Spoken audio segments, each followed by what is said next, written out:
Hey, welcome back. I'm Carissa and this is Carissa's Garden.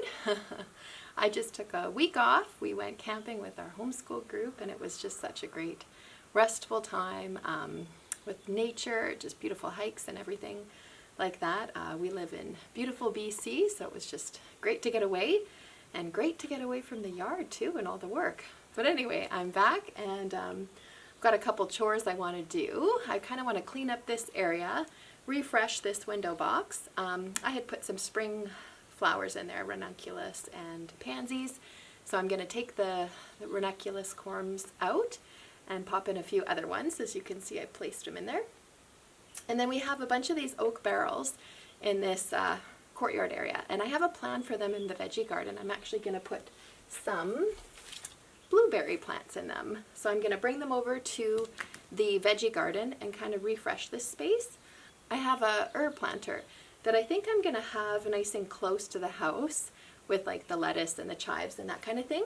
So I don't have to go all the way to the veggie garden. So that is the plan for today and I thought I would take you along. So here we go. So I'm going to take some of these chives out and put them in this, it looks like a window box, but it fits on my herb garden rack. So I'm going to put some chives in here so I can have some closer to the house.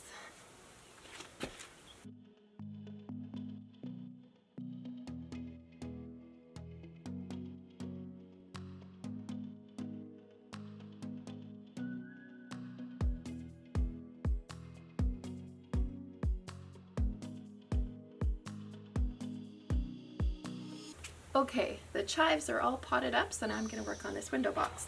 Like I said, I had put ranunculus and pansies in here in the spring, but now the ranunculus have died down, so I'm going to pull them and attempt to save the corms for next year. And then I will pop in the new summer annuals. So this is calabrosha. This is, I don't know what type of purple, but it's a beautiful purple. I think that'll add a nice punch. And these do trail, which is nice.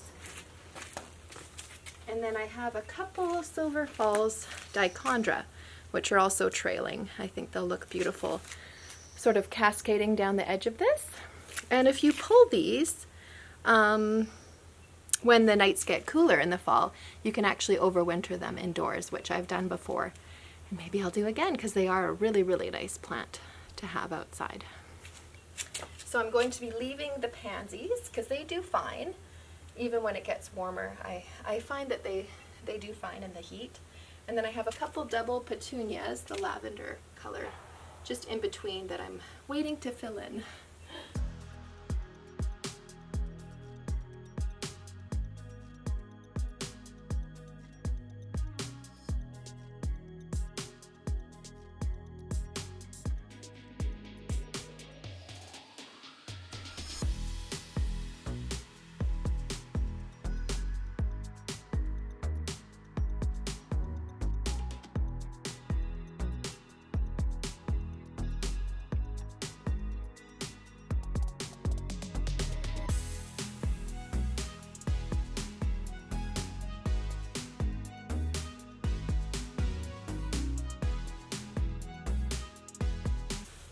Okay, I think that's some nice color and they will fill in very nicely as the heat sort of comes and takes over and encourages these plants to grow. So here's the Silver Falls dichondra there and here, and then the calabrosha here at the back that already needs some deadheading. So I actually decided not to pull the ranunculus corms because some of the foliage is actually still quite healthy, so I'm going to wait a little bit longer. Just to make sure those corms get all the nutrients they need for next year, because I've never saved ranunculus corms before, so I want to do the best I can. Okay, next task, I'll be moving these half wine barrels out of this courtyard.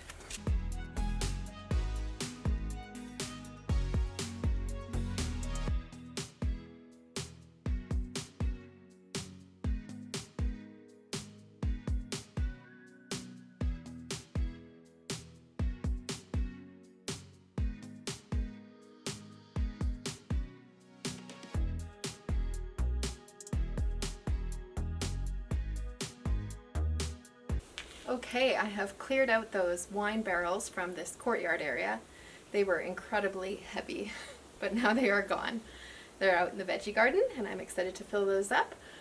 But right now in this corner, so just to my right is our main entrance door, just into our kitchen, and then this door is just to go into our garage. So right here, I'm thinking of putting the herb garden. So I'm going to set it up and fill it with chives and lettuce, and I'm not sure what else, and see how that looks.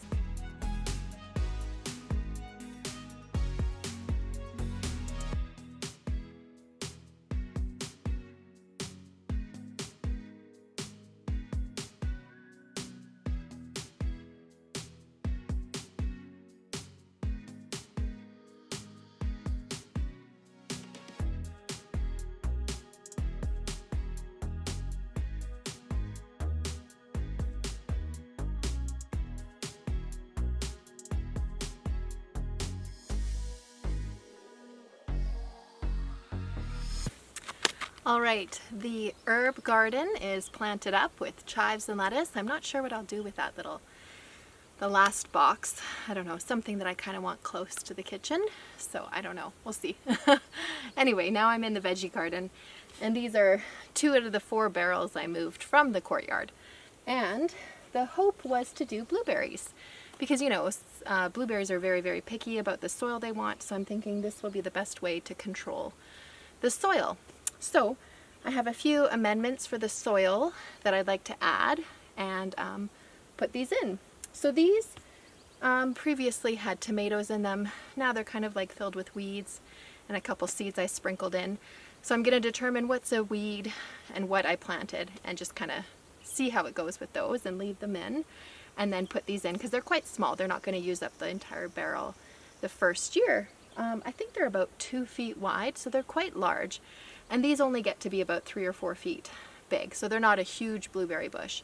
Both of them are maybe a dwarf variety, a smaller type for sure. So the 2 I have, I actually found them at Walmart. They were $10.98 a piece, which is such a good price to try blueberries, because at our previous house I had a couple. I totally forget which variety, and they did not do well. But you know what? I'm a little bit better of a gardener now, so a little bit more experienced. I think for $10.98, it's worth trying again. So anyway, the first variety I have is a high-yielding blueberry, which is blue crop, and it says large sweet berries. And like I said, it only gets to be about 3 to 4 feet tall. And sun to part shade probably. The more sun, probably the better for fruit production. But as you can see, these already have some blooms, which is wonderful. So that will go in one. And then the next variety I have is a Chippewa, which is also a high yielding, but this is large sweet berries. So yeah, and these are both zone 3. So because they are in a raised container, you do need to bump down a level, a zone or 2, if you will. So we are zone 4B, maybe 5 for pushing it. So I'm thinking a zone 3 blueberry will do fine if I'm diligent with mulching it up in the winter.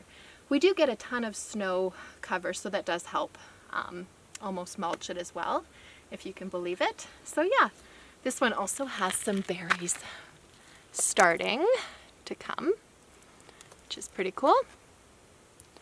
So that will go in the other container. So I will take you along as I put in all the amendments. I have sphagnum peat moss, a mixed bark, which will help with drainage, and then some seed compost. Very similar, actually exactly the same as what I did for my potatoes. So I think they kind of like the same type of thing. So here we go.